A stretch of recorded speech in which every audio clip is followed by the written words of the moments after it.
What is revival? A lot of people have a lot of things to say about it. You have one camp on one side explaining this what revival looks like. But then you have somebody on the complete other opposite side saying, no, it looks like this.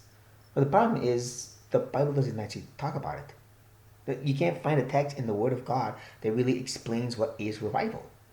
But Martin, the book of Acts, that's not a revival.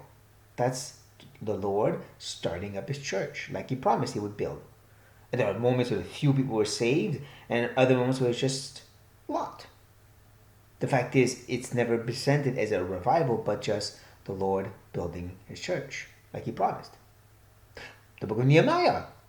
Again, nowhere does it say this is a revival, other than it's the people of God, back then Israelites, who are hearing the word of God being preached, and they responded. And what's funny actually is, as they responded with sadness and conviction of sin, Nehemiah says, "Stop being sad. This is a time of rejoicing." So if that's a revival, then Nehemiah says, "Stop. You shouldn't do this." See, that's the problem. We take a descriptive text and try to make it something God does all the time, but it's not. We shouldn't do that. The fact is, nowhere in the Bible can you see God speaking of revivals. He just builds his church. That's it. So, I love Jonathan Edwards. I've read a lot about him, his stuff, but the problem is he took what was going on in his day, the First Great Awakening, and tried to fit it into the Bible to make sense of it and say, here's how you can tell if it's real or not. But that's not the way we're supposed to function.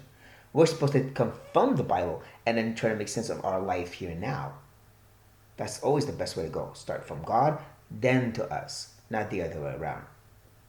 So the reality is, if God does greater things, amazing. And if he doesn't, okay. He never said he would.